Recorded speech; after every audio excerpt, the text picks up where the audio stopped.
Bienvenidos y bienvenidas a un episodio más de Biblioteca Hexagonal, que estoy con el doctor Ulises León y el día de hoy les vamos a platicar de un libro muy interesante, un libro de un género que ya no se frecuenta ni se utiliza mucho debido a muchas circunstancias, que es el género epistolar, y el libro en cuestión son las cartas del boom, cartas que incluyen de Julio Cortázar, Carlos Fuentes, Gabriel García Márquez y, por supuesto, Mario Vargas Llosa. Doctor León, ¿cómo está usted? ¿Qué tal, Carlos? Muy bien, muy contento porque estamos con este episodio cerrando esta primera temporada de Biblioteca Hexagonal. Gracias a todas y todos los lectores que nos acompañan. Y recuerden, como cada episodio, que ninguna reseña ni comentario sustituye la lectura directa del libro. Y sí, pues vamos a hablar de esta colección de cartas que abarca por ahí de pues casi 20 años de la correspondencia, de poquito más de 20 años de la correspondencia de estos 4 autores que pues seguramente como muchos de ustedes pues crecimos leyéndolos, ¿no? Los autores que teníamos más cerca, más a la mano cuando empezamos a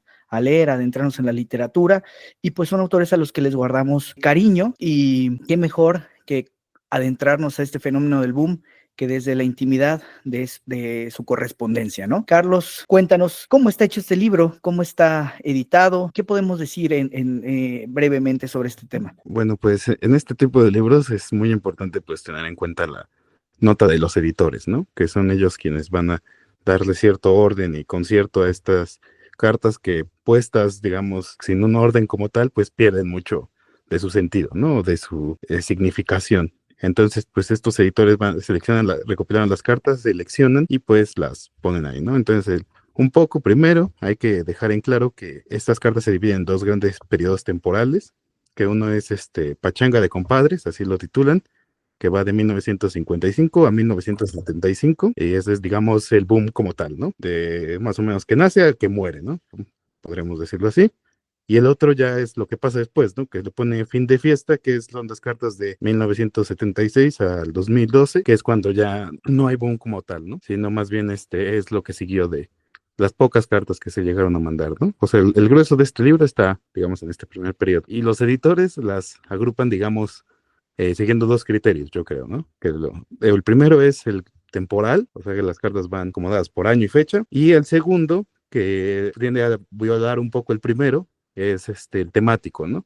Las cartas que son como respuestas a una misma conversación aparecen juntas, aunque se escribieron posteriormente a otras que aparecen después. Entonces los autores hacen este esfuerzo de recrear esa conversación epistolar dentro del libro para que sea más claro para el lector. Entonces, esa labor me parece muy interesante, y ellos consultaron varios archivos para compilar estas cartas, y algo muy importante es que no sé por qué razones, a lo mejor tú sabrás explicarlo mejor que yo, pero el personaje que vemos un poco más ausente en estas cartas es Mario Vargas Llosa, ¿no? Creo que eso es lo que podríamos decir de la estructura del libro y lo que hicieron los editores. Y bueno, ¿quieres ahorita cuéntanos un poco acerca de esto que te comento de Vargas Llosa y de qué es el boom, ¿no? Sí, se echa de menos que del total de las cartas, muy pocas realmente corresponden a Vargas Llosa, y creo que se debe una parte a que está vivo, a que sus cartas están en resguardo de Princeton, si mal no recuerdo, y pues no sé qué acuerdo tenga el autor con la universidad para su publicación. Y otra cosa es que la mayor parte de las cartas que se recopilan en este libro son de la colección de Carlos Fuentes, porque Fuentes tenía el buen hábito de guardar todas las cartas que recibía. Entonces este libro se nutre de esa correspondencia de Fuentes. A eso se podría deber, Carlos. Ahora, en cuanto al boom, vamos a hablar del boom. ¿Qué era el boom? Habrá expertos que sabrán explicarlo mejor que nosotros, gente que se ha dedicado toda su vida a estudiar y aquí entramos en conflictos, ¿no? Que era un movimiento, era una generación, era una tendencia. Entonces, pues hay muchas opiniones en ese sentido. Muchos dicen que también eran un grupo de amigos, otros dicen que fue un fenómeno editorial, o más bien que se construyó a partir de las necesidades editoriales, pero, por ejemplo, en las cartas, Cortázar dice que el boom fue un movimiento que ayudó a descubrir que en Latinoamérica había lectores. Vargas Llosa, él dio una conferencia para quien le interese adentrarse sobre este tema, que da en la FIL de Guadalajara, me parece que en 2017, él da una conferencia sobre el boom latinoamericano. Y en esta conferencia, Mario Vargas Llosa lo que dice es que el boom era simple y sencillamente un grupo de amigos.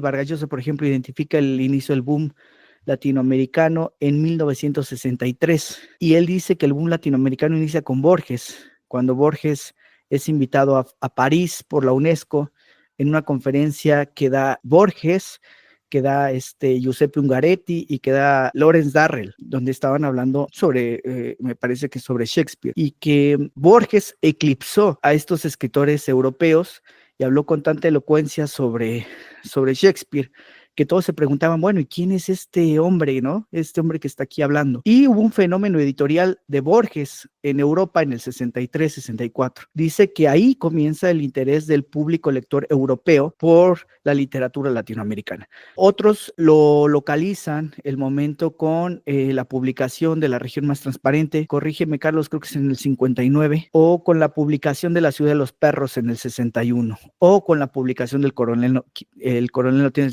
quien le escriba, me parece que en el 58. Entonces, pues no hay nada cierto, no hay acuerdos, y eso es lo importante de este tema del boom, que cada quien puede tener su versión del boom, sus detractores, como la gente que, como yo, no sé si tú también, pero que le tenemos un cariño particular a este grupo de escritores, y que también pueden ser, incluir 4, pueden ser 5, pueden ser 6, ¿no? También va a depender de quién haga esta división. Yo creo, después de leer este libro, yo me hice una idea de lo que yo creo que es el boom, y yo lo definiría como una etapa de entusiasmo por descubrirse, ¿no?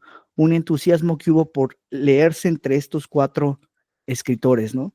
Una etapa donde se deja ver pues esta alegría auténtica de encontrar gente igual o más talentosa que ellos, ¿no? No sé qué quieras decir aquí, Carlos. Sí, nada más apuntar un poco, después de esta explicación, apuntar un poco cuál es el punto de vista al que se inclinan los editores, que para ellos es un movimiento y un momento de la literatura, ¿no?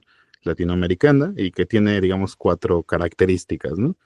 En esta visión, que es, en primera, la escritura de novelas totalizantes, ¿no? Como La región más transparente, La ciudad de los perros. Hay un lazo de amistad que une a estos miembros. Todos estos miembros comparten una vocación política. Y por último, pues es esto que tú dices, la gran difusión e impacto a nivel internacional que tuvo el boom. Esas son las características que ellos ven y ellos aseguran que es un momento y un movimiento. Y bueno, pues en estas, digamos, cartas, para ya entrar un poco en materia, a mí lo que más me llama la atención es lo que tú decías al principio, ¿no? Podemos ver al boom desde la entraña, desde tras bambalinas, ver qué se decían, ver qué pensaban, y dentro de estas cartas pues se revela mucho la relación que tenían entre ellos y el rol que ocupaba en el grupo, ¿no? Porque, como bien decías, el que guarda las cartas es Fuentes, y quizás por eso parezca que él fue el que escribía más cartas, pero Fuentes aquí tiene un rol muy interesante, no sé si a ti te lo parezca. De la lectura de las cartas se percibe esto, no sabemos si es real o no somos expertos tampoco en la biografía de Fuentes. A nivel personal, como autor, no me gusta mucho, pero por lo menos en lo personal he aprendido a apreciar un poco más a Fuentes después de leer estas cartas, por unas cosas que platicaremos más adelante. Pero regresando al tema, Fuentes tenía este rol como de ser el gestor del boom, ¿no? ¿No te parece, Ulises? ¿O tú cómo lo llamarías? Yo creo que es el mejor calificativo, ¿no? Y lo digo sin querer sonar peyorativo, ¿no? Que se le podría poner a Fuentes. Es el gestor del boom, no lo pudiste decir mejor. ¿Por qué? Porque él era un hombre que sabía hacer relaciones por todos lados y tenía contactos igual por todo el mundo. Entonces vamos a ver a un Fuentes que se va a hacer amigo de agentes literarios, de traductores, de jurados que están en los certámenes, de políticos que ayudan con incentivos gubernamentales, con becas, con universidades, con rectores. Y entonces es un Fuentes que no es egoísta, ¿no? Que va a usar estas relaciones para ayudar a sus amigos. Pues sí, va a hacer hacer uso de estas influencias para pues buscarle que le den un premio a su amigo Vargas Llosa, que le den un premio a Cortázar, que le den una residencia, que consiga un mejor contrato, ¿no? Unas mejores condiciones de contrato en Estados Unidos. A eso me imagino que te refieres, ¿no, Carlos? O no sé si tú quieras hablar de un episodio más concreto. Sí, no, esa es la idea general, pero no, hay muchísimos episodios, ¿no? Cuando le da el contacto de su agente en Estados Unidos a Vargas Llosa y le dice, oye, necesitas hablar con esta gente, ¿no? O cuando empieza a tener estos proyectitos, ¿no? Oye, vamos a hacer una película de tu cuento tal, el director fulano de tal está interesado en hacerlo, te paso el contacto. Es Fuentes el que hace esto, ¿no? Y es curioso porque Fuentes es el que sabe dónde están todos y a todos, digamos, los contacta, ¿no? Por ejemplo, hay unas cartas ahí que me parecen ahí muy chuscas, se mandan entre ellos preguntándose dónde está Fuentes, porque si no le escriben a Fuentes y Fuentes no les contesta, pues ellos ya no saben ni qué chingados hacer, ¿no? Porque Fuentes luego es el que le dice, no, es que Vargallosa ahorita ya no está en París, sino que se cambió de casa a otra calle, la misma calle, pero de distinto número, ¿no? O ahorita Vargallosa está dando una conferencia, o ahorita Cortázar te fue a un ranchito que tiene ahí en Francia y entonces no te va a contestar, entonces escríbele ahí. Y Fuentes es el que tiene este rol, me parece muy, muy cagado verlo así.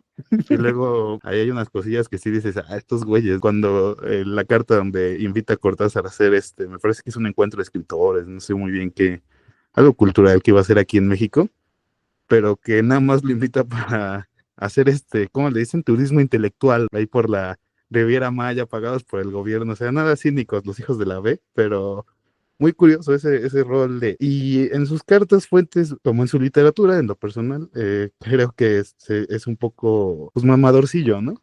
Escribe en inglés, escribe en francés, ahí tiene sus referencias, es como que le gusta, digamos, exhibir que sabe idiomas, por así decirlo, ¿no? Los demás no lo hacen. Y hay hasta una carta que esa es otra cosa que podemos hablar, de Cortázar, donde Cortázar le dice, pues tu novela está llena de referencias y todo, y en Argentina te dirían que eres un petulante, ¿no? Pero tú no te dejes intimidar por eso, ¿no? Que eso no te preocupe. Tú sigue escribiendo y que si son envidiosos porque tienes un chingo de referencias, pues que sigan de envidiosos. El culto quieres tú. Y justo es justo Cortázar el que escribe para mí las cartas más interesantes, ¿no? Que son cuando opina de las obras de los demás autores del boom. No sé qué piensas tú de eso. Sí, y nada más para redondear un poquito lo que decías, da la impresión al leer a Fuentes que sí es petulante, ¿no?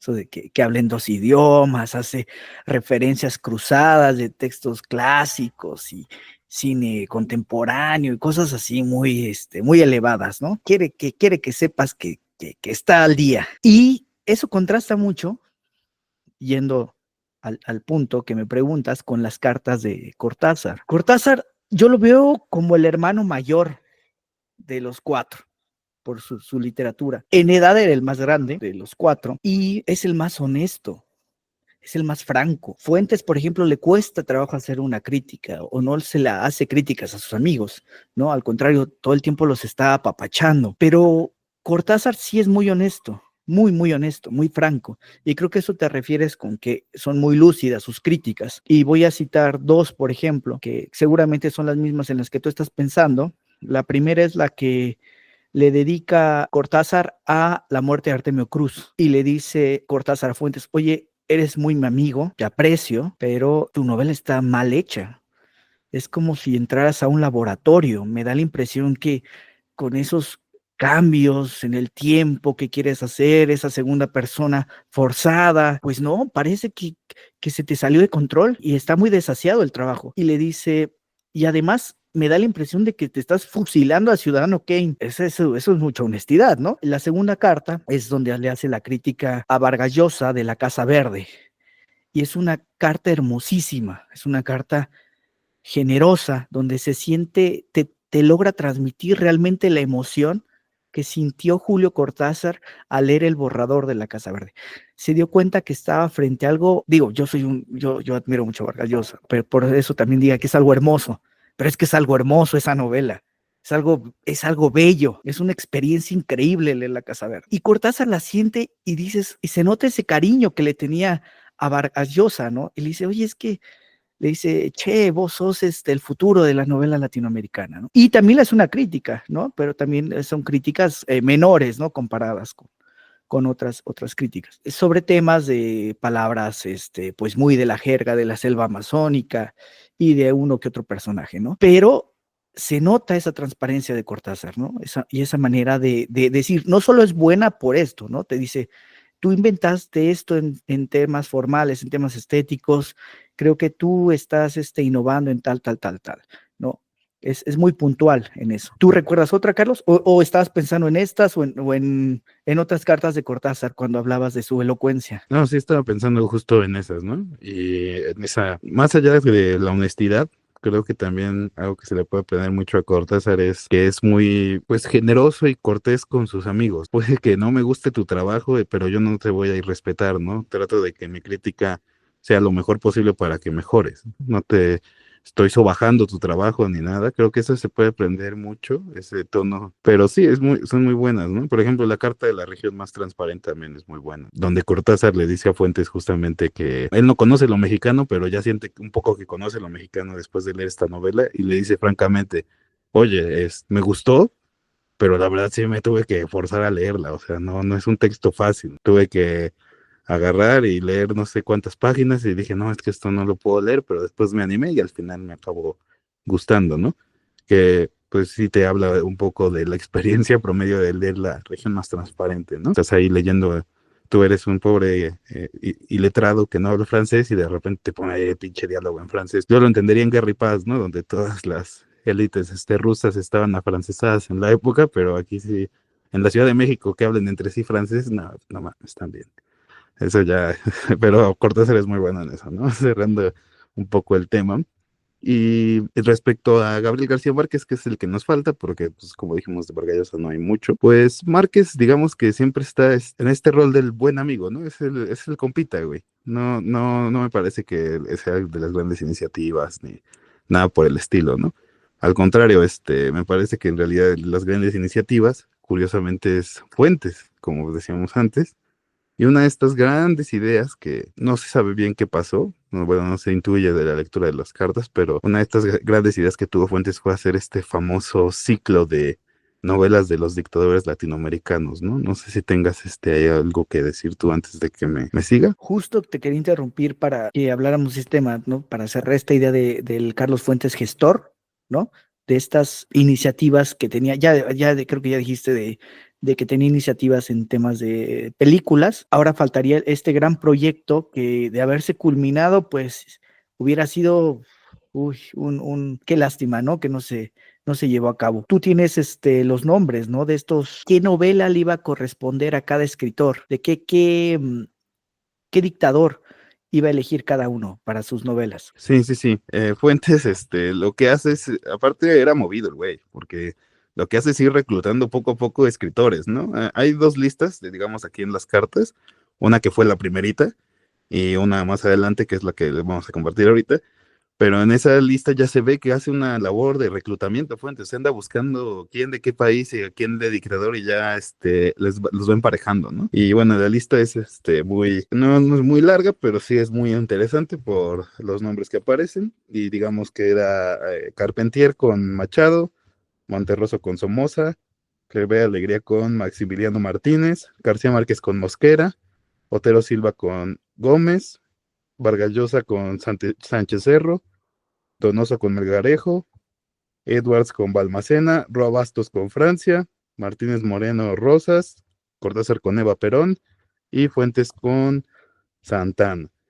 Yo no conozco, yo creo que ninguna de estas novelas se realizó, según yo tengo entendido. Por cierto, sí, varios de estos escritores sí tuvieron su novela del dictador, pero no como estaban pensadas aquí ni en ni en esta agenda, ¿no? Digámoslo así, esa idea del dictador latinoamericano y novelizarlo y totalizarlo, el tiempo y demás, sí cuajó, digamos, dentro de estos autores, pero no siguieron este proyecto, ¿no?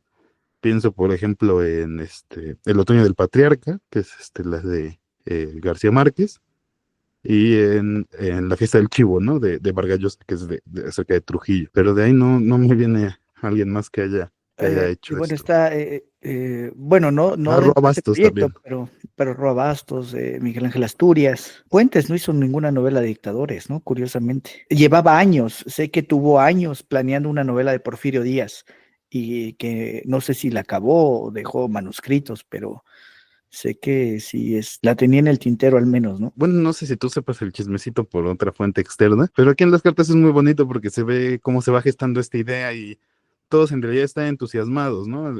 Porque me parece que la primera mención a este proyecto es que Fuentes convence a Vargas Llosa y entre los dos se ponen, digamos, a reclutarlos, ¿no? Y después le manda la carta a Cortázar y a García Márquez y se ve cómo se va, digamos, cuajando un poco este proyecto, pero nunca queda del todo claro por qué no se hizo, ¿no? No hay una mención, no hay una carta que lo explique, ¿no? O tú sabes más o menos por qué fue. No, no, también lo ignoro. Sería interesante investigarlo. Si hay alguien que nos escucha y lo sabe, pues le agradeceríamos mucho que en los comentarios nos pusieran si saben por qué se interrumpió, por qué no llegó a buen puerto este proyecto de estos novelistas. Con eso yo creo que podríamos cerrar este tema de Carlos Fuentes, el gran gestor del boom, ¿no? Estamos hablando hace ratito de García Márquez, de sus cartas, que se le ve muy poco, no es tan movido como Fuentes, no le está tan preocupado por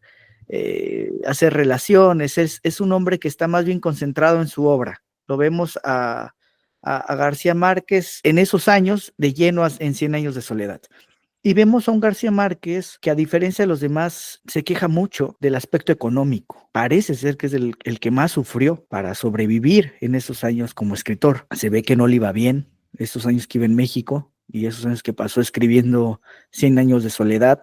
Se ve un García Márquez que pues vivía apretado. Y sí, sus cartas, su mayor correspondencia pues es con Fuentes y todo el tiempo está quejándose de esto, es una constante ese tema de lo económico, pero que al final de cuentas, pues el otro momento estelar del boom que se nota en las cartas, bueno, yo diría que el primer momento de entusiasmo en esta correspondencia es cuando todos leen La ciudad de los perros, ¿no?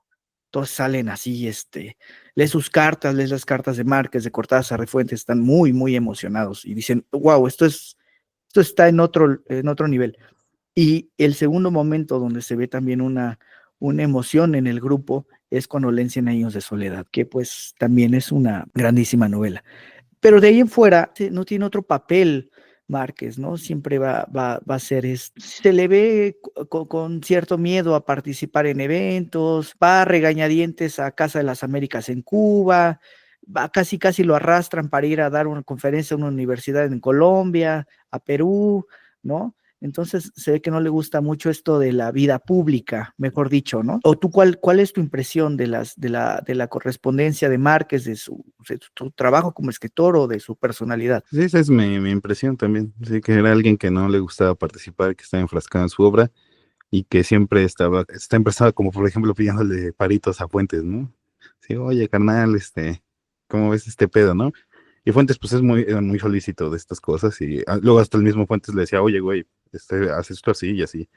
Y ya, me parece que ese es el papel. Vargas Llosa te parece más periférico en ese sentido porque no aparece tanto en las cartas, que es un poco lamentable. Y Cortázar, el hermano mayor, que me pareció muy bien también la analogía, es el que los aconseja, el que pone casi siempre la mesura, ¿no? También en el grupo.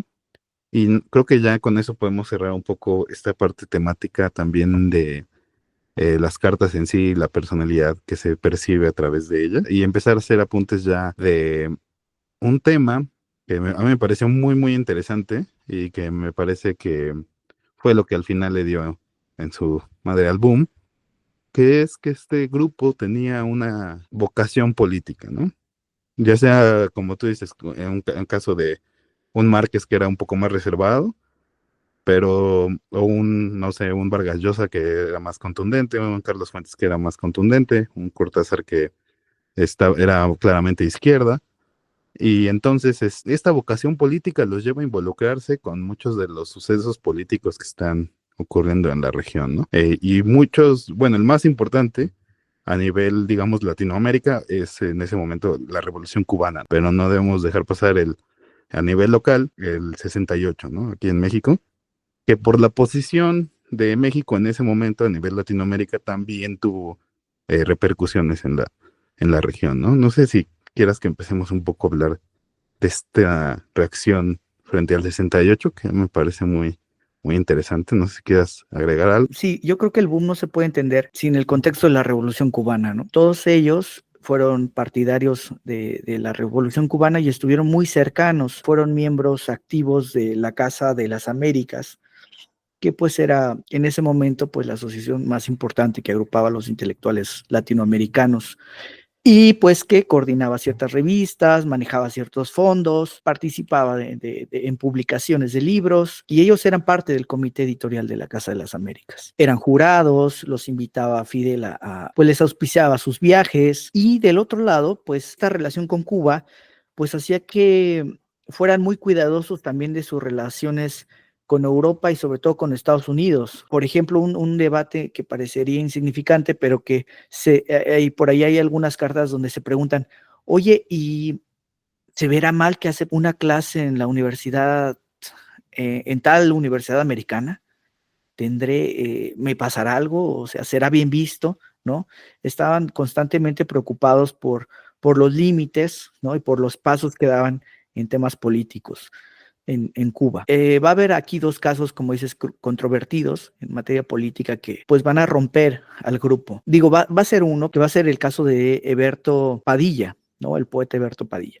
Pero antes, creo que querías que platicáramos de el 68 en México, ¿no? Sí, muy, muy rápidamente, porque es donde uno leyendo estas cosas aprende a valorar más a ciertos autores, pero cuando pasa el 68, uno de los pocos autores que de verdad, de primera línea, que de verdad alzó la voz fue Fuentes. Fuentes alzó la voz en contra de la represión en el 68, y a él se sumaron, pues obviamente, Vargas Llosa, Márquez y Julio Cortázar. Y es muy curioso porque en una carta se queja Fuentes de que Elena Garro y la hija de Elena Garro y Octavio Paz, que es Elena Paz, columnas donde lo responsabilizaban a Fuentes y a muchos de estos escritores de ser los culpables de lo que había pasado, ¿no? De ser ellos quienes habían incitado la movilización estudiantil. Y eso me parece muy, muy curioso porque hay un resurgimiento, digamos, de la figura de Elena Garro y qué bueno, pero este me parece un episodio muy oscuro, ¿no? Donde Elena Garro y Elena Paz Garro se dedican pues a denostar a los escritores que están en contra de esta represión, sobre todo por lavarle la carita pues, al PRI, ¿no? Y a nivel internacional, ellas son, junto con Díaz Ordaz y demás, quienes promueven que escritores en el extranjero envíen cartas mostrando su adhesión al gobierno mexicano y su respaldo frente a esta crisis en 1968. Y ahí sí, pues me dolió mucho en mi corazoncito, pero pues ni modo, así es la vida. Los dos grandes nombres que aparecen ahí, que fueron los que respaldaron al gobierno mexicano, fueron nada más y nada menos que Borges y su compadre Bioy Casares, ¿no? Pues ya ni modo. Sí, una lástima. Yo también cuando leí me dio mucha tristeza, pero bueno, ya sabemos que Borges en temas políticos pues también era controvertido, apoyó a Pinochet, ¿no? Y sí, en el 68 pues Fuentes recibe cartas de apoyo de Vargas Llosa, cartas de apoyo de Cortázar, de García Márquez, porque pues se tiene que exiliar y vemos el apoyo que le daban sus amigos. Y en el 68 ocurrió otro incidente, el primero de dos, ¿no? Que es con el que empieza el caso de Eberto Padilla. Eberto Padilla era un poeta cubano que en sus primeros años vivió en Estados Unidos y regresa a Cuba para la revolución. Durante la revolución se hace reportero, creo, en uno de los periódicos que tenía el régimen castrista y se va como corresponsal a la Unión Soviética. Padilla vive muchos años en la Unión Soviética y pues como que regresa medio desencantado de lo que había visto ahí. Y llega a Cuba y empieza a tener una actitud crítica contra Fidel Castro. En el 68 se celebra, bueno, previamente él ya había, no recuerdo el nombre del periódico, pero ya había sacado algunas críticas que no le había gustado mucho al régimen. Y en el 68 se hace un certamen de poesía y Heriberto Padilla lo gana, pero el régimen le dicen al jurado, dentro del jurado había estado Lezama Lima, me parece, que es el que le da el premio a Padilla, y después mandan a llamar a los jurados y le dicen, oye, ¿por qué lo premiaron? Si este cabrón, pues claramente está en contra de nosotros, ¿no? Nos tira mierda, ¿por qué lo premiaron? Y pues al final el premio se le quedó, pero cuando se edita el libro, hacen en su poemario ponen ahí una leyenda donde dice, Ganó, pero el régimen no apoya a este autor, ¿no? Algo así. Eso ya prendió focos, el caso Padilla, comenzó a prender focos en los autores del boom, sobre todo en Cortázar, porque Cortázar era el que tenía más conexión con la Revolución Cubana, con Casa de las Américas. Ahorita no recuerdo por qué cargo tenía ahí. Y es el que empieza a avisarles del caso Padilla. Eso fue en el 68. Pero 3 años después, en el 71, es cuando se va a desatar el tema de la detención de Padilla. Lo van a detener, lo van a encarcelar. Y aquí es cuando explota el asunto y vamos a ver varias opiniones divididas, ¿no, Carlos? De los escritores latinoamericanos, y no solo latinoamericanos, ¿no? Sino también europeos que estaban también, apoyaban a la Revolución Cubana. Sí, y esta detención es muy curioso porque se da después de una reseña que hace justo Padilla a la novela Tres Tristes Tigres de Guillermo Cabrera Infante, que también Cabrera Infante era otro que no creían al régimen y entonces Padilla lo elogia y demás en esta reseña y pues el régimen no le gustó y pues vas para adentro, ¿no? Y dentro de estas posturas, digamos, encontradas, pues estaba, yo creo que podemos dividirlo un poco en dos bandos, ¿no? No sé si estemos como de acuerdo. Y eran Fuentes con Vargas Llosa, que de plano estaban en contra de el proceder del gobierno cubano con Padilla. Y dijeron, no, pues hay que mandar una carta, hay que pronunciarnos ya ahorita en chinga, ¿no? Porque pues, está mal, muy revolución y nosotros la admiramos y Fidel y lo que tú quieras, pero pues que no mamen, ¿no? Y entonces del otro lado está Cortázar, que es el que dice, no, chavos, espérense, pues algo debía el güey, ¿no? Como que intenta ahí un poco mediar la situación entre el gobierno cubano y los escritores, ¿no? De hecho, Cortázar me parece que manda por ahí una carta donde se queja de esto, pero se queja de esto en privado con Fidel, digámoslo así, ¿no? No es una carta pública, y en esta carta invita a firmar a los demás escritores del boom y le dice, no, pues es que hay que guardar un poco las apariencias porque la atención mediática pues puede servir un poco a intereses contrarrevolucionarios, entonces mejor hay que hablarle por bajita la mesa a Fidel, ¿no? Y son, digamos, estos bandos y poco a poco pues, bueno, si quieres cuenta, acaba de contar la trama de Padilla, que está muy feo el final, pero muy interesante, pero digamos que esa era la situación del asunto dentro del grupo. Sí, esa es la situación. Entonces, ante esta primera detención, hay una primera carta, son 2 cartas. Esta primera carta la firman los 4. García Márquez después va a decir que él no dio esa autorización y ya sabes, se va a echar para atrás. Y esta primera carta la firmó también Sartre, me parece, la firmó Cloester, no me acuerdo quiénes más la firmaron, pero era la plana mayor de las letras de entonces, ¿no? Y donde le dicen a Fidel, oye, pero pues, ¿por qué lo mandas a la cárcel? No, hay que ser más mesurados, bueno, tiene que permitirse la libre expresión en la revolución. Bueno. Y en este intervalo, o sea, ellos mandan esta carta conjunta, pero en su correspondencia personal entre ellos, pues sí se van diciendo, hoy no me lo hubiera firmado, es que, como dices tú, Carlos Cortázar es el que más se muestra renuente, ¿no? Debemos apoyar a la revolución, etc. Poco tiempo después, Heriberto Padilla va a salir de la cárcel y cuando sale de la cárcel, hay un comunicado supuestamente escrito por él en el que dice lo siguiente, más o menos.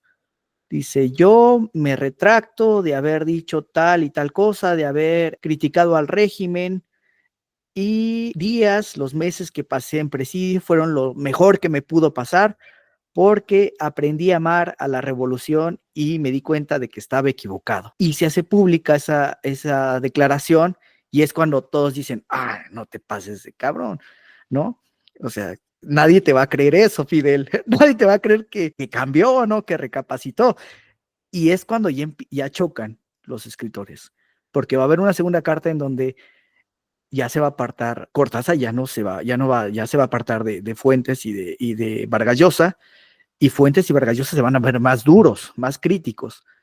Y García Márquez de plano, pues también se va a echar para atrás. Ese es el momento, ¿no, Carlos? Sí, y ese es el momento en el que simbólicamente pues se termina el boom, ¿no? Digamos, hay muchas fechas de muerte, ¿no? Como pasa en estas cosas, ¿no? Unos dicen que fue con la publicación de Terra Nostra de Fuentes, otros dicen que fue con este famoso acomoda ideas que le puso Vargas Llosa a García Márquez aquí en México. Pero pues podemos situarlo ahí, ¿no? Mediados de la década de los 70 es que desaparece el boom. Al final pues hay un apartado de cartas, que son las cartas de esa fecha hasta el 2012, me parece, pero ya son cartas muy intrascendentes, ¿no? No sé tú qué pienses, no creo que merezcan así mayor Eh, comentario, ¿no? hay una que creo que sí merece mayor comentario y tiene que ver con Cortázar. Cortázar, le tomas mucho cariño en estas cartas. Como decíamos al principio, es un buen amigo, es un hermano mayor, alguien que da consejos, que es honesto. Y también vemos a un Cortázar, vemos un arco en Cortázar. Es un Cortázar que le dicen, hay que hacer política, hay que hacer, y él dice, no, yo quiero escribir mis cuentos, yo quiero escribir mis novelas. Pues es un hombre ermitaño, ¿no? Que lo único que quiere es leer sin distracciones. Y poco a poco vamos viendo un Cortázar, ya al final de los 70, que se vuelve un Cortázar radical, que se vuelve un Cortázar que ya nada más está pensando en política, que ya nada más está viendo cómo apoyar a Cuba, cómo apoyar a Nicaragua, y las cartas, las últimas cartas que tiene con Vargas Llosa, por ejemplo, ya son temas de política. Y de hecho hay una donde choca, ¿no? Ya de plano como que ya no se van a escribir, ¿no? Algo así. Y al final de su vida, después de que está este Vargas Llosa, este Cortázar radical, en su último año de vida, cuando escribe este libro que es los autonautas de la cosmopista, creo que así se llama. Si me equivoco, discúlpenme, no soy un conocedor de su obra. Vemos unas cartas a Cortázar, pues se le ve otra vez este chavo, este joven enamorado de las letras, que hace un último viaje con quien fue su última esposa, porque tuvo creo que 3 esposas, o parejas, Cortázar. Entonces lo vemos y vemos un episodio donde compartió con Fuentes un fin de semana. Dicen que fue un fin de semana pues casi encantador, ¿no?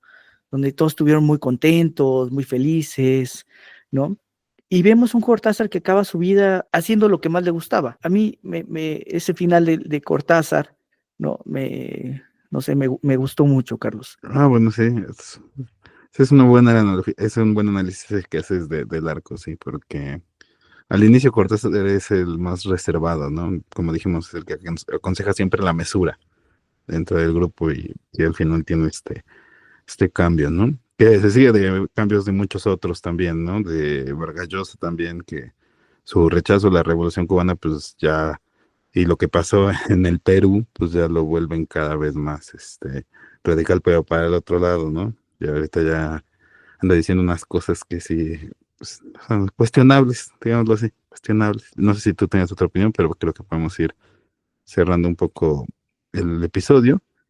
Y bueno, en lo personal, ya como comentario final, hay unas cartas que en lo personal son para mí un poco intrascendentes, hablan mucho de eventos pues, que a nuestra época pues, le parecerían irrelevantes, ¿no? O sea, por ejemplo, hay unas cartas que se dedican a hablar del chisme detrás de que se otorgó un premio no sé dónde, de un viajecito que hizo uno por ahí, etc., que a mí no me parecen tan relevantes, pero para el que esté interesado en la vida de estos personajes y en su obra y que tengan ganas de hacer un estudio, pues digamos, sobre algo de estos autores, este libro sí es muy, muy recomendable, ¿no? Porque si perseguimos a los autores a través de su correspondencia, a veces hasta en un transcurso de semanas, ¿no? Semana tras semana estamos ahí con ellos leyendo qué se están diciendo y pues compartiendo el chisme, eso es muy sabroso si estás interesado en este tipo de estudios. También lo recomendamos mucho por la selección de documentos que se hace al final, que son documentos que van a ilustrar muy bien lo que está pasando, lo que pasó, digamos, entre ellos y entre su comunicación, sobre todo en estos temas que mencionamos al final, y una sección de documentos donde opinan el uno del otro, también es muy interesante de leer, ¿no? Sobre todo porque se leen muy bien ahorita que ya sabemos cómo acabó todo, ¿no? Como en su momento se hablaban y como al final pues ya no tanto, ¿no? Y no sé si tengas algo más que agregar, así como un comentario, un colofón. Pues como colofón, son 4 autores que, como dije al principio, estamos muy encariñados con ellos, al menos los lectores latinoamericanos. Yo creo que nos caerán mal alguno, pero me atrevo a decir que la mayoría crecimos leyéndolos y si tenemos la pasión por la lectura, En mi caso, por ejemplo, sería por Vargas Llosa, ¿no? Gracias a él. Creo que sería el caso de muchos, ¿no? Y este libro a mí me hace quererlos todavía más, sentir cariño, veo que son muy humanos, me hace verlos a veces, pues sí, soberbios, a veces encaprichados, ¿no? Te ayuda a ver esta otra cara de los escritores. Digo, deja, como tú dices, deja mucho, quisiéramos saber otras cosas, otras cartas que están por ahí perdidas, pero con esto yo creo que es suficiente para saber cómo se vivió ese tiempo tan rico de la literatura latinoamericana. Muy interesante el libro, por la faceta que lo quieras ver, si te interesa lo político, si te interesa lo personal, si te interesan posturas, chismes, es muy buen libro, no está tan largo, te lo puedes leer un fin de semana con mucho café. Y antes de despedirnos, queremos agradecerles a todos, a todas los que se han tomado el tiempo de escuchar estas mamadas y que nos han apoyado ya sea con comentarios o con un like o con difusión. De verdad, muchas gracias. Es un proyecto que va arrancando y vamos a tomarnos ahorita nuestras merecidas vacaciones de diciembre, pero sin olvidar que vamos a estar haciendo una serie de cambios dentro del proyecto. Ya nos van a ver de distinta forma. Vamos a meterle ahí más cositas para hacer una segunda temporada ya un poco más elaborada, ¿no? Este fue como el inicio, fue el hay que aventarnos y hacerlo, si no, nunca lo vamos a hacer, pero ya vamos aprendiendo, vamos escuchando también lo que nos han ido comentando, entonces esperen cambios en ese sentido, ahí por ahí de finales de enero, ¿no? Digámoslo así. Igual reiterar, gracias por estar aquí con nosotros, esperen un mejor contenido y pues que sea un año lleno de muchas lecturas. Entonces, dicho esto, Carlos, me despido. Doctor Carlos Erasmo Rodríguez, un gusto estar con usted una vez más. Hasta el siguiente año. Hasta el siguiente año, doctor León, y muchas gracias de nuevo a todos, pásenla bien, felices fiestas, es todo.